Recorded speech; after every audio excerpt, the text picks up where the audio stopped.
Y estamos en el capítulo 14, pero ya cerca del final. Y no veo la hora de llegar al 15, porque creo que de todos los capítulos de este libro, mi favorito es el 15, que habla del poder del Evangelio, de la resurrección de Cristo, así que tengo expectativa, entonces como que quiero pasar rápido y decir, bueno, vamos, sí, el don de lengua, ya re sabemos sobre el don de lengua, ya casi tenemos un doctorado en don de lengua, por todo lo que hemos ido viendo. Y digo, bueno, voy a tratar de englobar todo y hacer un bosquejo más general y agarro un párrafo y ahí están esos 3 puntos que dicen, no, tenés que dividirme en 3. Así que solo un párrafo hoy, perdón. Vamos desde el desde el versículo 20, estamos en capítulo 14, versículos 20 al 24. En realidad termina en el 25, vamos a ir hasta el 25.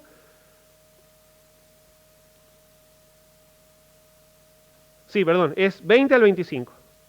Ese es el párrafo.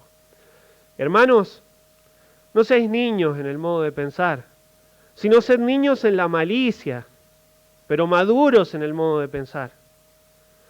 En la ley está escrito, en otras lenguas y con otros labios hablaré a este pueblo, y ni aun así me oirán, dice el Señor. Así que las lenguas son por señal no a los creyentes, sino a los incrédulos. Pero la profecía, no a los incrédulos, sino a los creyentes. Si pues, toda la iglesia se reúne en un solo lugar, y todos hablan en lenguas, y entran indoctos o incrédulos, ¿no dirán que estáis locos? Pero si todos profetizan, y entra algún incrédulo o indocto, por todos es convencido, por todos es juzgado. Lo oculto de su corazón se hace manifiesto, y así, postrándose sobre el rostro, adorará a Dios, declarando que verdaderamente Dios está entre nosotros. Gracias, Señor, por tu palabra. Te pido la guía de tu Espíritu Santo, Señor. Ninguna palabra, Señor, que salga ni de mi corazón ni de mi mente, Señor, que sea por completo tu palabra, Señor, en el nombre de Cristo. Amén. Varias semanas ya llevamos con el tema del don de lenguas y hoy quizá el énfasis no va a estar tan puesto en las lenguas, sino en la profecía, porque los que vienen trayendo o los que nos vienen acompañando con el estudio van a recordar seguramente que ya Pablo en varias ocasiones viene haciendo esa comparación entre el don de lenguas y la profecía, marcando prioridades. Primero la exposición de la Escritura y después el resto de los dones. Y específicamente hace la comparación una y otra vez con el don de lenguas porque era al parecer un don que hoy sabemos, habiendo pasado por el capítulo 13, que una vez que ya tuvimos la revelación completa, entonces las lenguas, la ciencia y la profecía se acabaron.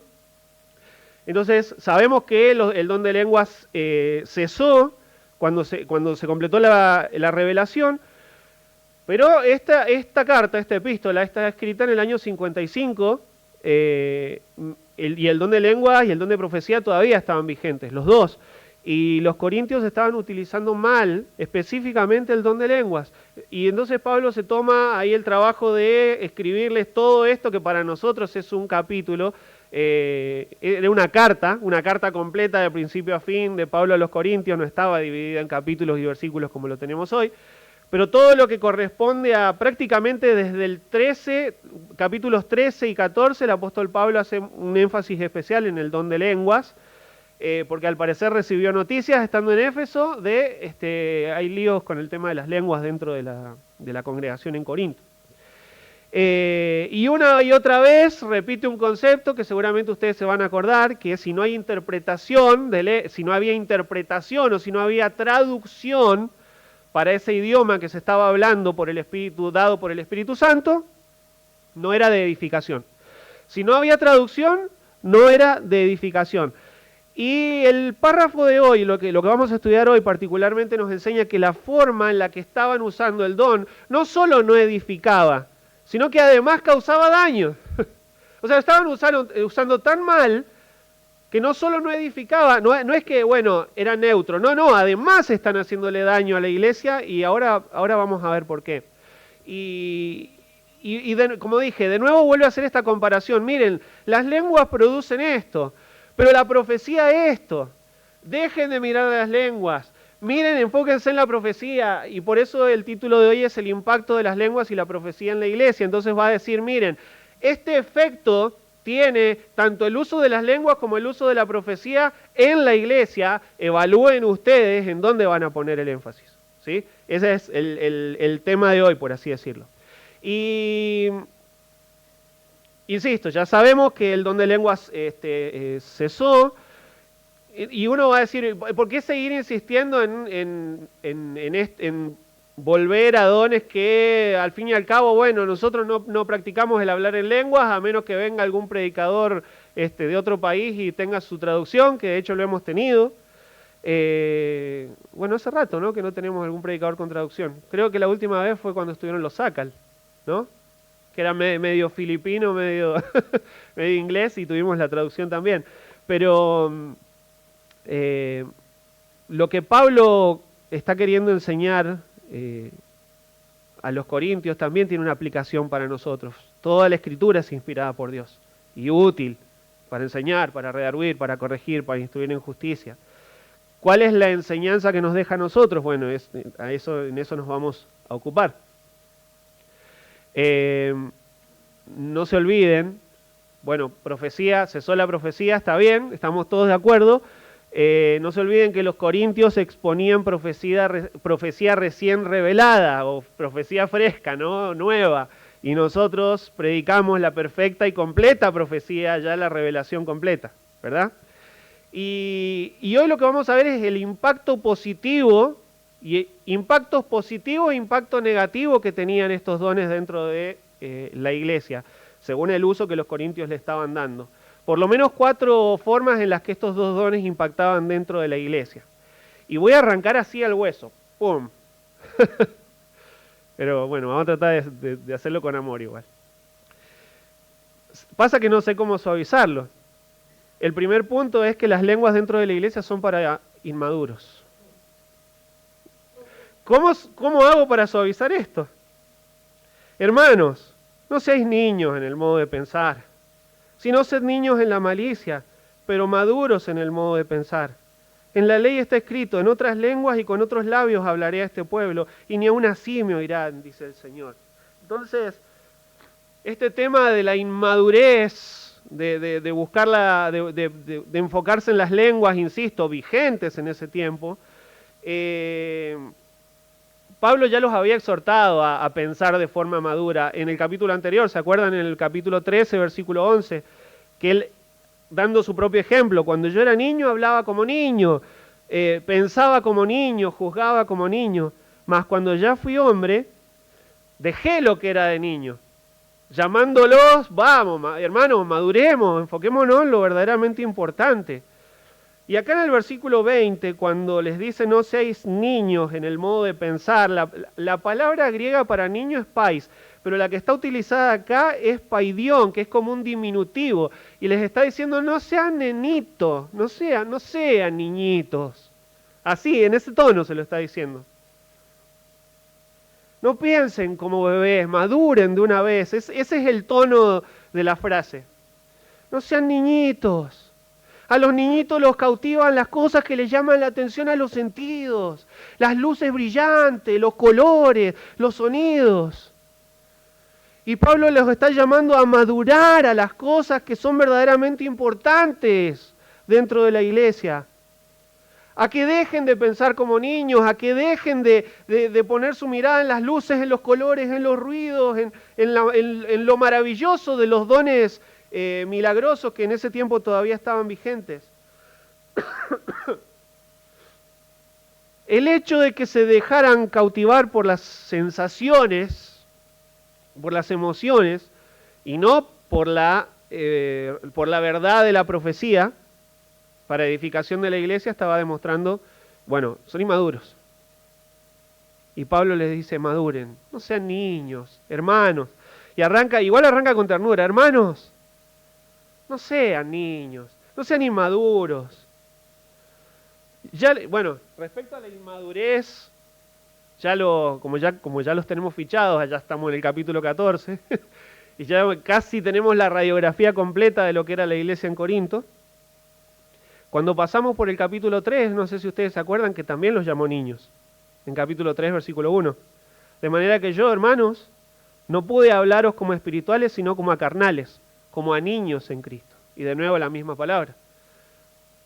Tuve que decirles cosas, ustedes ya deberían ser maduros, y sin embargo, encuentro que hay inmadurez todavía en su forma de actuar dentro de la iglesia, y ahí empieza corrigiendo diferentes cosas que no estaban bien dentro de la iglesia. No sean niños, no sean inmaduros, dejen de enfocarse en lo espectacular. Cuando escribió sobre los de Berea, ¿se acuerdan? ¿Qué dijo de los de Berea? Díganme así puedo tomar agua. Que eran más nobles porque estaban, el enfoque de los de Berea era la escritura, principalmente, el escudriñar las escrituras. Eso habla de madurez de los bereanos. Eran más nobles porque se enfocaban en escudriñar las escrituras. Con los corintios, no solo con el tema de las lenguas, que ya vimos, había aparentemente una intencionalidad en llamar la atención hacia sí mismo con el don de lenguas, o de tratar de mostrar cierta espiritualidad. Por eso todos estaban tratando o queriendo buscar las lenguas, y Pablo los quiere desviar de ese enfoque de las lenguas. Dejen de mirar las lenguas, miren a la profecía. No tenían madurez en su forma de pensar, porque no estaban pensando en la edificación de la iglesia, estaban pensando cada uno en sí mismo. Eso es lo que estaba pasando. Entonces, 3 cosas les dice respecto a esto de que usar las lenguas dentro de la iglesia es para inmaduros. Recuerden que el principal objetivo de las lenguas era la predicación del evangelio en otros idiomas, ¿se acuerdan? Ahora, dejen de pensar como niños, versículo 20. Hermanos, no seáis niños en el modo de pensar, sino sed niños en la malicia, pero maduros en el modo de pensar. Empiecen a pensar de forma madura. Y ahí de nuevo nos encontramos con esa palabra que ya recontra estudiamos al principio del capítulo. ¿Se acuerdan? La palabra teleios. Maduro, completo, perfecto. Piensen de forma madura. Maduren en su forma de pensar. Sigan llenando sus mentes del conocimiento del Señor y de las Escrituras. Disculpen, estoy recuperándome de una gripe de la semana, pero ya estoy casi bien. Si me pongo gangoso en algún momento, sepan entenderme. Por eso, a ver, inmaduros, mirando las lenguas, maduren y enfóquense en la profecía. ¿Por qué? Porque la palabra de Dios es la que hace perfecto al hombre. Es la que hace madurar a la persona. Como le escribió Pablo a Timoteo. Toda la escritura es inspirada por Dios y útil para enseñar, para redarguir, para corregir, para instruir en justicia, a fin de que el hombre de Dios sea perfecto. Y ya sabemos que no habla de sin pecado, sino que está hablando de madurez. Y esa madurez proviene del conocimiento de las Escrituras. Conozcan las Escrituras. Maduren. Maduren en el conocimiento del Señor, enteramente preparados para toda buena obra, para que las cosas que hagas, las hagas bien, porque conoces cuál es la voluntad de Dios expresada en su palabra.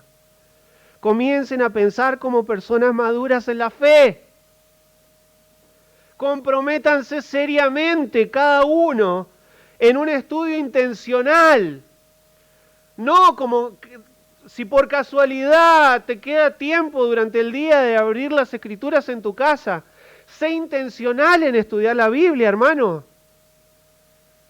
Apartá un tiempo, así como tenés tiempos dedicados para ciertas responsabilidades durante tu día. Destiná un tiempo específico que sepas que en tu día este es el tiempo de estudiar las Escrituras. Sé intencional para que puedas madurar. Eso te va a llevar a la madurez. Un compromiso intencional, un compromiso consciente, un compromiso perseverante en el estudio y en el conocimiento de las Escrituras te van a llevar a la madurez, hermano. Que cada uno conozca los pensamientos de Dios. que son los que están convertidos en letras en este libro que tenemos en nuestras manos. Que cada uno comience no solo a conocer los pensamientos de Dios, sino que en la medida que vas renovando tu entendimiento con la palabra, también empieces a pensar como Dios. Cuando te empapes de los pensamientos de Dios, comiences a pensar como Dios piensa. Eso es madurez. Y parte de esa madurez espiritual que puede llegar a tener un creyente se evidencia en sus reacciones inmediatas. Cuando un creyente está empapado de la Escritura,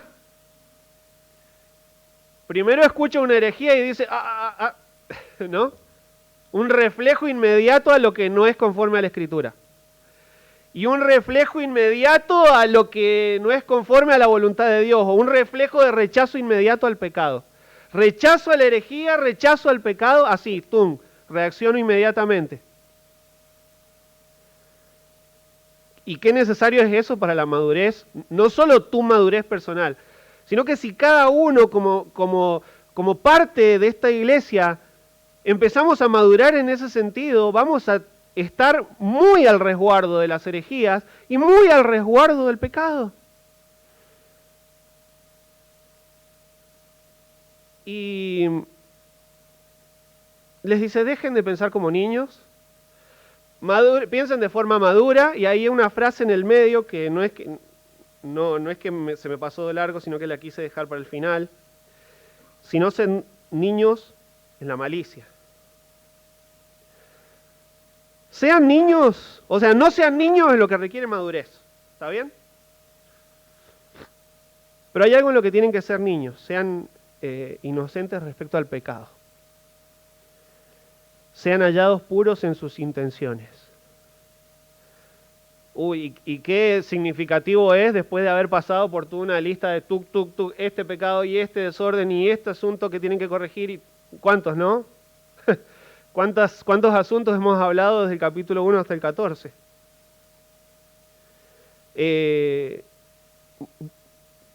Divisiones, contiendas, juicios legales entre hermanos, ¿se acuerdan?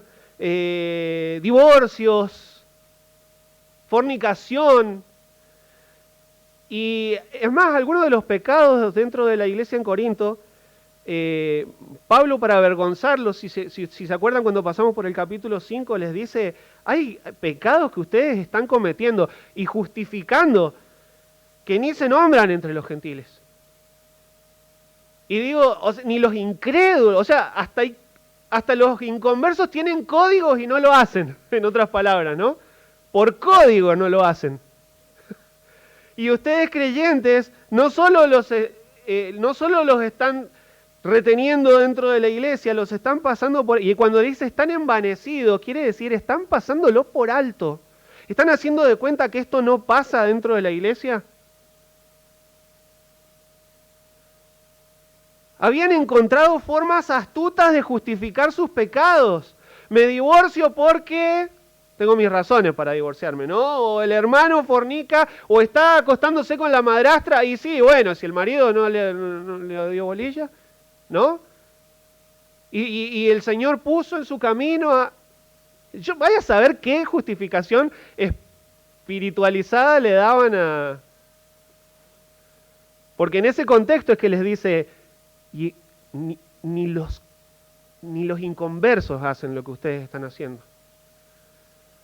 Y están envanecidos, están haciendo de cuenta que no pasa nada, o aún jactándose de... no, bueno, sí, pasa que nosotros somos una iglesia muy contemplativa, muy... Y Pablo les dice, no es buena vuestra jactancia. ¿No sabéis que un poco de levadura leuda toda la masa? Limpiaos pues de la vieja levadura, en el capítulo, sigo remontándome al 5. Y lo que estaba pasando es que cada vez más de la masa estaba leudada con pecado dentro de la iglesia por causa de la inmadurez. Y entonces acá, llegando al 14, Pablo les dice, sean inocentes respecto a la maldad, no para pasar por alto pecado, sean hallados puros, ustedes mismos, sencillos como niños en cuanto al pecado, pero despiertos y maduros respecto a lo que requiere madurez dentro de la iglesia. Y sobre todo acá está llamando a la madurez en el uso de los dones, que era el problema principal en el contexto. Vos imaginate que, hablando de esto de ser como niño y de tener cuidado con la malicia. Todos ustedes que pagan alguna plataforma van a ver que cuando vas a ver antes de ver una serie o de ver una película te pone la clasificación, ¿verdad? Para mayores de, no sé, más de 7, más de 12, más de 18, las más complicadas. Y las películas que dicen más de 18 te avisan que no dejes a tu hijo ver esa, o que está bajo tu responsabilidad que tu hijo la vea, porque le va a hacer mal a su mente. Ahora te hago una pregunta, si dice más de 18, bueno, yo tengo 38, ya me pasé 20 años para arriba. La pregunta es, si dice más de 18, ¿a mis hijos les va a hacer mal a su mente? Sí, a mí no me va a hacer mal a mi mente, ¿no? Claro que sí me va a hacer mal. Sí me va a hacer mal. No, pero yo soy maduro. Yo sé que hay ciertas cosas que... Claramente ahí hay una escena de sexo, pero yo sé que no tengo que ir a hacer eso, por lo menos no fuera de mi casa. ¿No va a llevar a mis pensamientos al pecado? Claro que le va a hacer daño a mis pensamientos. Yo creo que así muchas veces participamos de pecados pensando que no, bueno, pero yo soy maduro, yo lo manejo, a mí no me va a hacer daño, y terminamos mal. Y por eso Pablo dice, respecto al pecado, sé como niño. Los cuidados que tengas que tener para un niño, tenerlos también con vos mismo.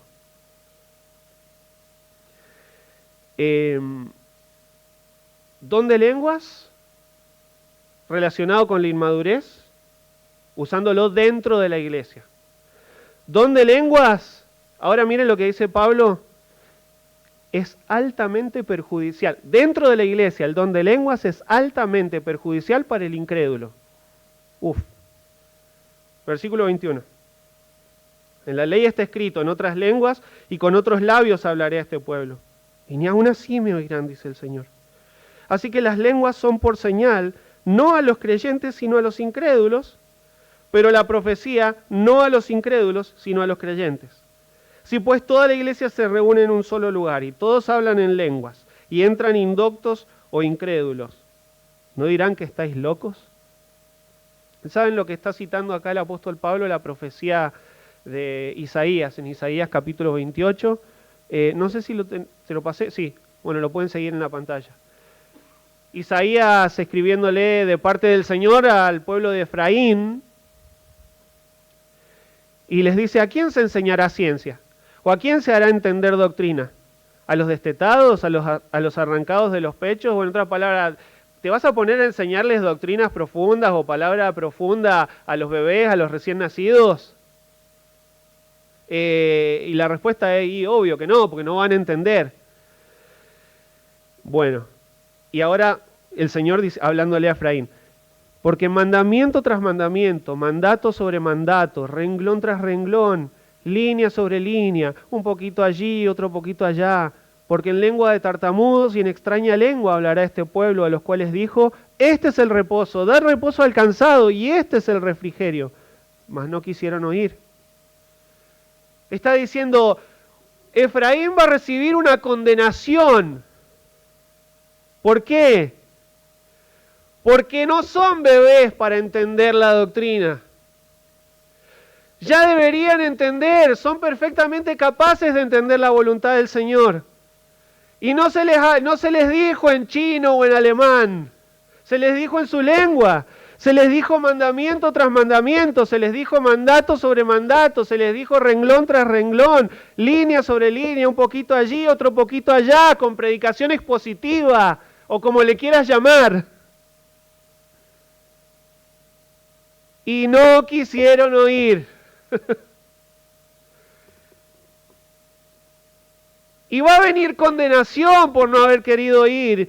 Y pasó, y fueron llevados cautivos a Babilonia, y en lengua babilónica escucharon nuevamente la exhortación del Señor, y aún sus corazones estaban endurecidos, y a eso se refiere el apóstol Pablo acá cuando le cita ese versículo. Y ahora vamos a ver cómo aplica a los corintios. No la quieren entender. Entonces fueron llevados cautivos y escucharon la palabra en otro idioma. Y estando en el exilio, en la miseria de su cautiverio, no quisieron entender. Casi que el problema acá no era de traducción, era del corazón. Y habiendo sido exhortados y habiendo sido juzgados y castigados, no quisieron arrepentirse de sus pecados. Volvemos a la cita en Corinto, a los Corintios. Así que, después de haber citado en el 21, las lenguas son por señal, no a los creyentes, sino a los incrédulos. ¿Qué tipo de señal iban a representar las lenguas para Efraín? Señal de condenación. Señal de condenación. Así que las lenguas son por señal. Señal de juicio venidero. Bueno, así también el don de lenguas, correctamente utilizado, era para anunciar juicio venidero a los inconversos. Precisamente. Era para anunciar el Evangelio, para predicar el Evangelio y el juicio venidero a los inconversos. Y ahora el apóstol Pablo les hace una suposición de las que ha venido. Esas que empiezan con si. ¿Y qué tal si pasara esto? Bueno. Que si entra un inconverso a la iglesia, ¿cómo va a entender el mensaje si no tiene traducción? ¿Cómo va a entender que está bajo juicio del Señor por causa de su pecado si todos están hablando a la vez? De hecho va a decir que están locos, dice en el versículo 23. Dirán que estáis locos. La palabra locos es la palabra griega mainomai, maníaco, ¿entendés? Esto es, o sea, entra, nos escuchan a todos hablando todos a la vez, todos juntos, en cosas que nadie entiende, y el indocto, que dice acá, o el inconverso, se para en la puerta, nos mira a todos, diciendo cosas que nadie entiende, y su reacción es, están todos para el manicomio. ¿Entienden? Eso es lo que está queriendo decir. No, porque el inconverso va a ver que acá hay poder del Espíritu. Créeme que no. Créeme que no. Lo que va a ver es un grupo de locos que no se entienden. Y era más significativa esta comparación para los corintios, porque precisamente esto era lo que hacían en los templos paganos. Era lo mismo que hacían en los templos paganos en la ciudad de Corinto. Estos son un loco más. Son uno más de tantos. Y ese inconverso, que entró condenado en pecado, no escuchó revelación clara respecto a su condición de condenación, salió de ese lugar igualmente condenado. Y el don de lenguas terminó siendo perjudicial para él. No solo perjudicial, destructivo. Cuando se predica el mensaje del Evangelio tiene que ser claro. Tiene que ser claro. Tiene que ser, pero absolutamente claro. Para que cuando llegue una persona bajo condenación del Señor, la palabra de Dios lo confronte con su condición de pecado. Le haga entender que está delante de la presencia de un Dios santísimo y que sus pecados lo condenan a una perdición eterna. Y pueda entender la obra de Cristo en la cruz. ¿Cómo lo van a entender si no hay una exposición clara? Cada predicación, cada exposición que se haga de las Escrituras, sea como sea, y en el contexto, en cualquiera de los ministerios, no solo desde el púlpito, en cualquiera de los ministerios, tiene que haber una exposición clara de las Escrituras. que el Evangelio sea comprensible, que el indocto, que el inconverso entienda esta señal de juicio. Y yo le doy gracias al Señor por mis maestros de la escuela dominical desde chiquito, más o menos desde los 4 años que voy a la escuela dominical y me enseñaban las escrituras. Y sí, ahora quizá habiendo madurado en el conocimiento de las escrituras, me doy cuenta que muchas de las cosas que ellos me decían no me aportaban claridad a mi comprensión del Evangelio, sino que a veces me confundían. No estoy criticándolos a ellos simplemente estaban haciendo lo que les enseñaron. Yo doy gracias al Señor por la vida de esas personas, porque por medio de ellos escuché la palabra de Dios, escuché del mensaje de Cristo. Pero sí, cuántas veces me dijeron, tenés que aceptar a Jesús en tu corazón. Levantá la mano si querés aceptar a Jesús en tu corazón. Yo levanté la mano 72 millones de veces cuando era chico, para aceptar a Jesús en mi corazón. Y es una... Yo de verdad, esto no es a modo de crítica, hermanos, créanme, yo amo a esas personas. Pero aceptar a Jesús en tu corazón no es una frase que esté en la Biblia. No está. En realidad una persona es salva porque Él te aceptó a vos. Porque fuiste acepto en el amado.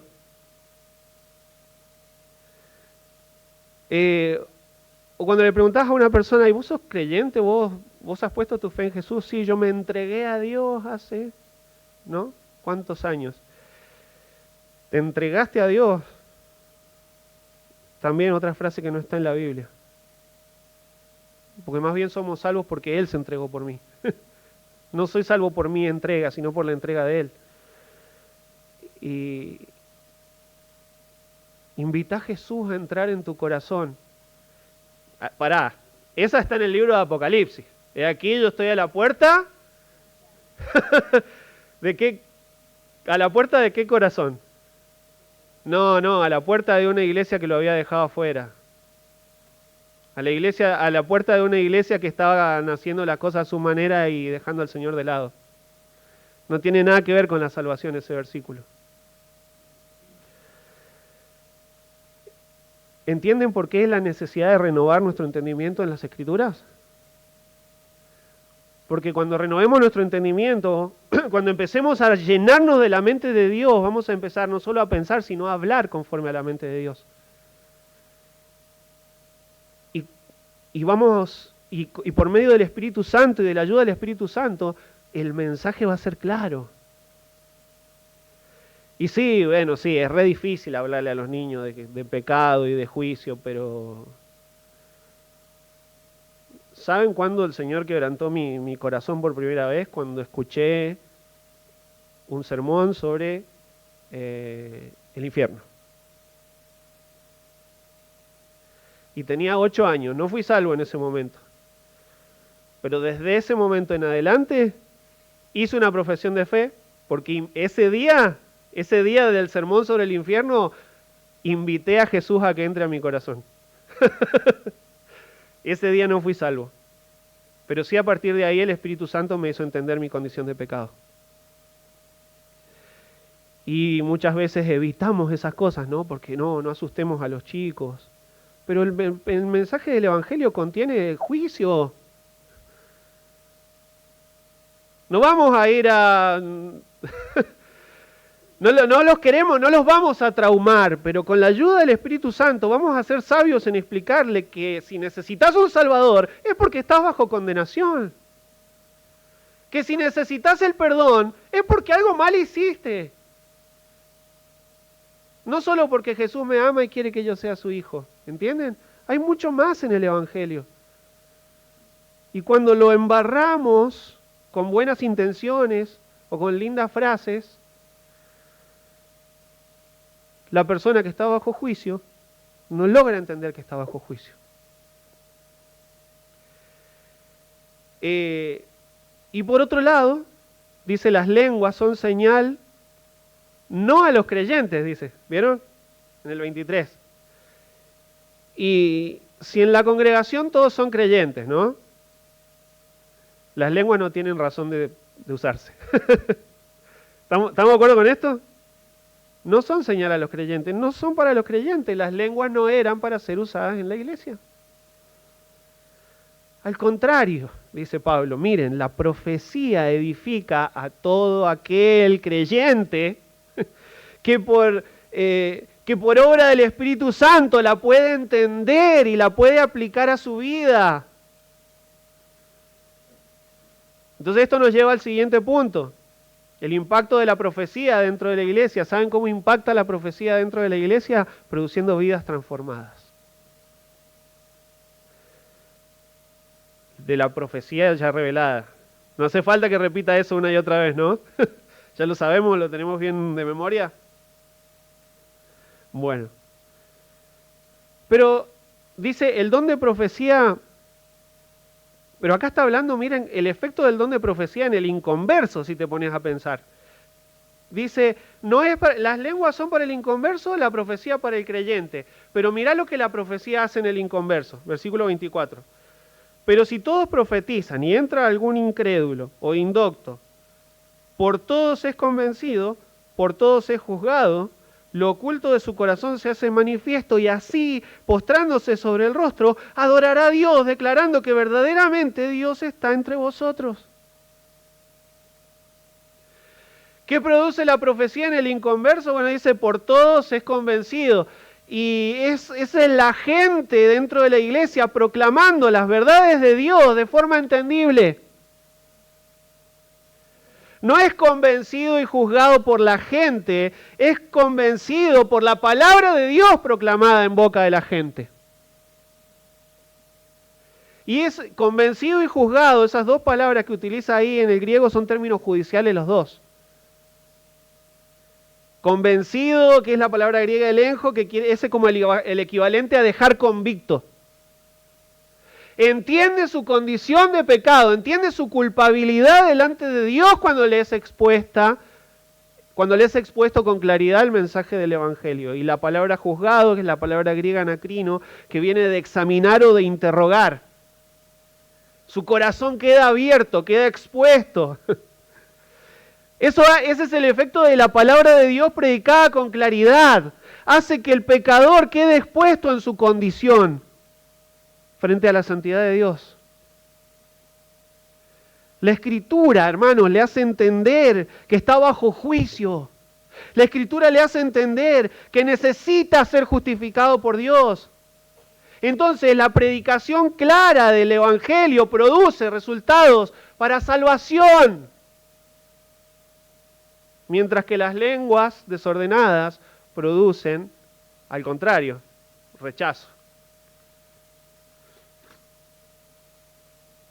Romanos 10:17 dice que la fe es por el oír, y el oír por la palabra de Dios. El efecto de la palabra de Dios predicada con claridad.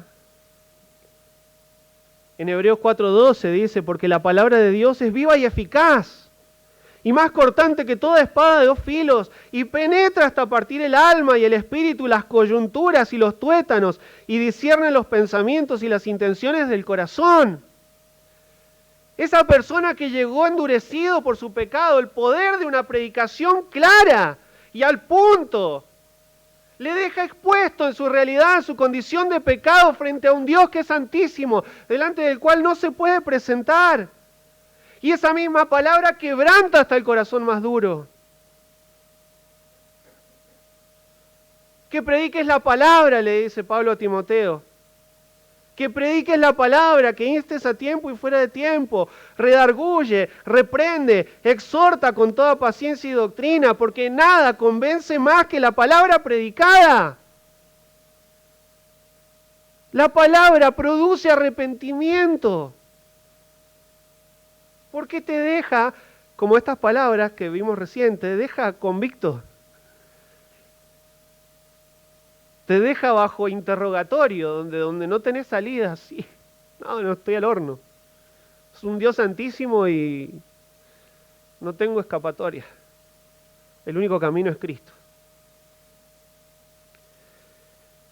Y aunque acá está hablando de inconversos, hermanos, los creyentes, nosotros los creyentes también tenemos que dejar que la palabra nos convenza. Nos quebrante, nos lleve también a rendir cuentas. Ya no estamos bajo juicio de pecado, pero no queremos quedar bajo la disciplina de un Padre amoroso.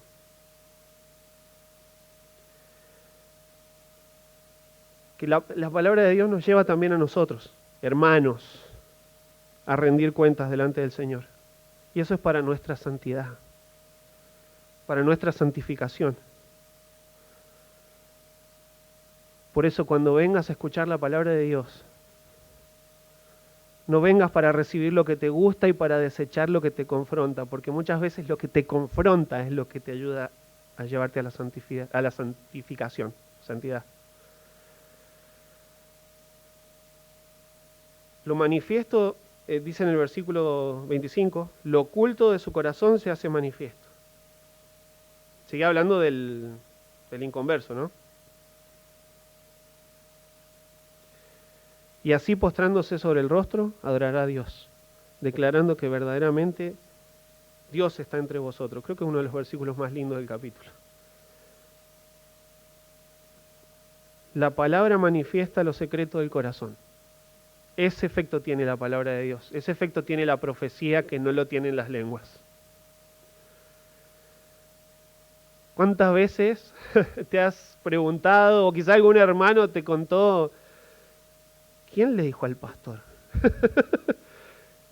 Y no, porque viste el tema que vos le dijiste al pastor. Porque el tema que estuvimos hablando durante la semana, el pastor lo predicó justo. ¿No? Me lo han dicho un montón de veces. ¿Quién le dijo mis problemas o mis pecados? ¿O cuántas veces los temas predicados han sido coincidentes con las necesidades más urgentes de la iglesia? Justamente esta semana, Martín pasó por el libro de Tito, ahí en el capítulo 2, versículos 1 y 2, y yo un poco estoy profundizando lo que él tocó en el versículo 1 el jueves, y mi esposa profundizó lo que él tocó en el versículo 2 en la reunión de damas ayer. Y la realidad es que él está haciendo un estudio y va versículo por versículo, y yo estoy haciendo un estudio versículo por versículo, y mi esposa también. Y no nos pusimos de acuerdo para coincidir en eso, pero eso lo hace el Espíritu Santo por medio de su palabra.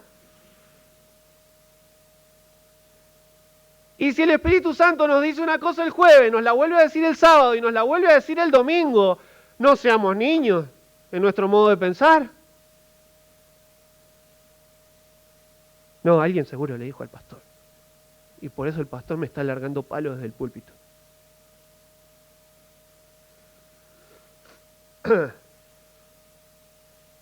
Y el inconverso llega y escucha sobre sus propias miserias y se siente expuesto y se siente desnudo ante el Dios que mira los corazones y discierne los pensamientos. Como el salmista dijo, ¿a dónde voy a huir de tu presencia? Me voy a los montes, me meto en una cueva. Estás en todos lados, Señor. No me puedo escapar de tu juicio, no me puedo escapar de tu mirada. No me puedo esconder de Dios. Y eso es lo que la predicación hace. Te expone en tus pecados. La palabra de Dios te descubre, en otras palabras, te deja expuesto. Y produce quebrantamiento. Y así, postrándose sobre el rostro,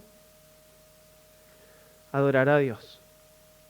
Y esa palabra postrándose, miren qué interesante esto. Es como desplomarse. Es como quien se rinde y se cae a los pies del Señor. Postrándose sobre su rostro. Cae al piso tapándose la cara, siente vergüenza por su pecado, se siente humillado por su condición delante de Dios. Quizá tu testimonio sea parecido, pero el día que fui salvo fue así, para mí. El día que fui salvo me sentía exactamente así. Sentía mucha vergüenza de mi vida.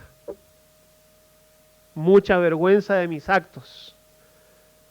Me sentía avergonzado y ¿saben qué? Estaba solo en mi cuarto, no había nadie más. Y casi que no había nadie más que supiera lo que yo estaba haciendo, ¿eh? Ni mi mamá se daba cuenta, pobre. Pero me mandaba unos líos muy escondidos de mi familia, de la gente de la iglesia incluso. Y ese día la palabra de Dios me quebrantó de tal manera que la vergüenza que yo sentí, la sentí delante del Señor, ¿entienden? Tuve que decirle, Señor, mi vida es una vergüenza. Y ese día caí postrado, así como esta persona. Postrándose sobre el rostro, adorará a Dios, declarando que verdaderamente Dios está entre vosotros. Y lo lindo que tiene este trabajo de ser pastor es que también he podido experimentar en la vida de muchos de ustedes esa situación. Muchos de ustedes han escuchado el Evangelio por primera vez en el contexto de la iglesia y han puesto su fe en Cristo en el contexto de la iglesia. Fueron salvos también y van a recordar ese día con lágrimas en los ojos, avergonzados por su pecado, quebrantados por el poder del Evangelio, expuestos ante la santidad del Señor, agradecidos por la obra de Cristo, conmovidos por la gracia, ¿entienden? Es precioso el Evangelio, hermanos. Es precioso. Cambia vidas. Cambia vidas. Entonces no es de extrañarse que Pablo sea tan insistente y les diga, chicos, maduren. Ya está, maduren, che. Córtenla con las lenguas. Enfóquense en la predicación. ¿No ven que las lenguas causan confusión?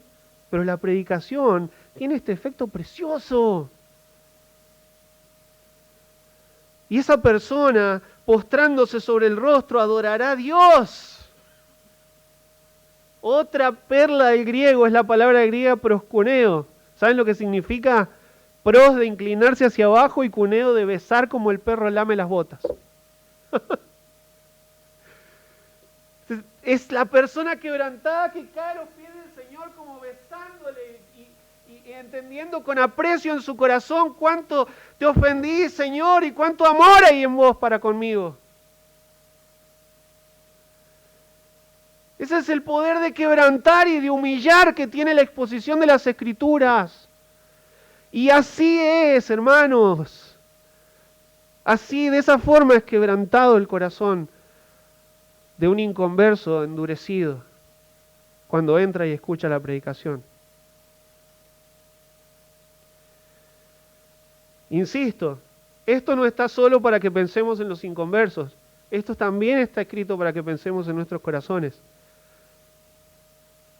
Entonces me veo en la obligación de preguntarte, ¿cuándo fue la última vez que la palabra te quebrantó de esa manera?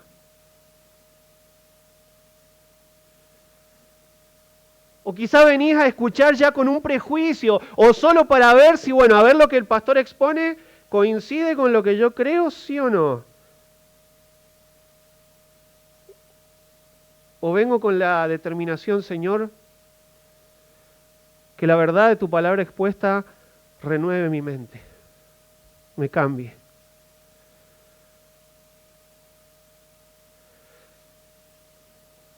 Tenemos que dejar de ser como niños. Dejemos de pensar que cuando un asunto expuesto desde una predicación me inquieta, es porque el pastor está tirando palos, solo para fastidiarme. Solo porque alguien le contó que, ¿no será que el Señor está exponiendo un pecado en tu corazón? ¿No será que te está dejando expuesto y avergonzado ante su santidad?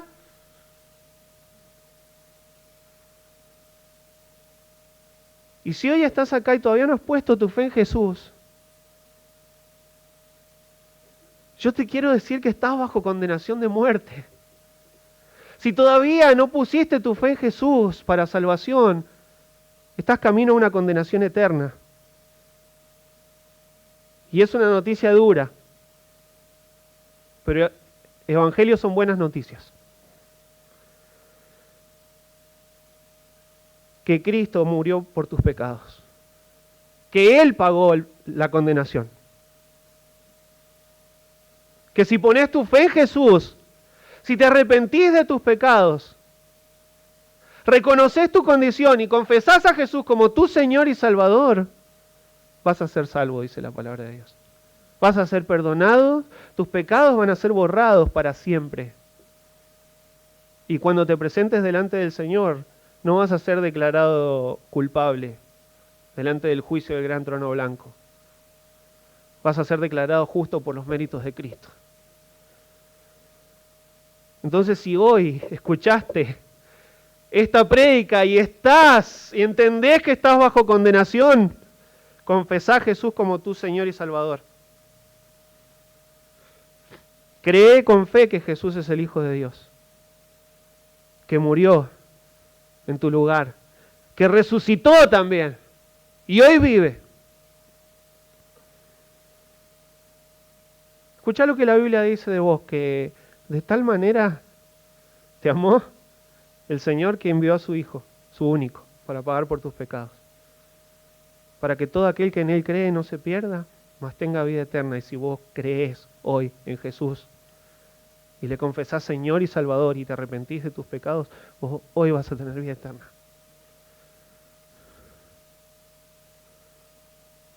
Entonces, hermanos, ¿me ayudan por favor con la música?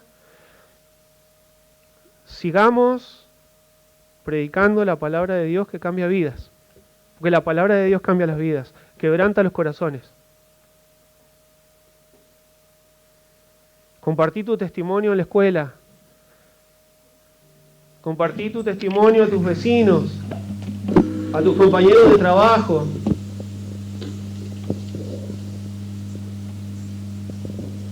Pero cuando compartas tu testimonio no digas yo antes era así y ahora soy así, para que digan, wow, qué bueno que cambiaste. No, ¿sabés por qué ahora soy así?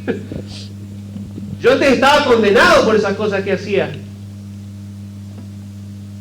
Pero Jesús pagó esos pecados, pagó por mis pecados en la cruz, Él murió por mí, me salvó, cambió mi vida.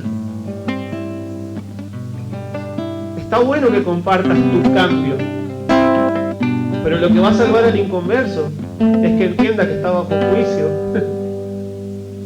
y arrepentido se postre en adoración, reconociendo el señorío de Cristo.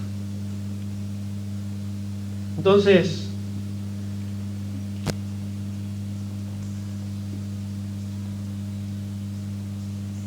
dice la última frase,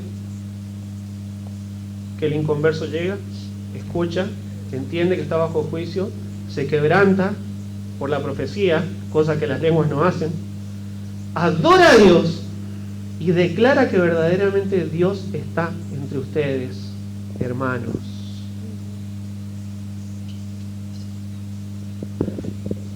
La evidencia de la presencia de Dios en medio de un grupo de creyentes no consiste en las manifestaciones milagrosas de dones. ¿Saben cuál es el mayor de todos los milagros que solamente Dios hace? Es un grupo de hombres y mujeres, una iglesia, que antes eran pecadores, que antes disfrutaban, se deleitaban en el pecado, pero ahora buscan la santidad. Ese milagro es más grande que cualquiera.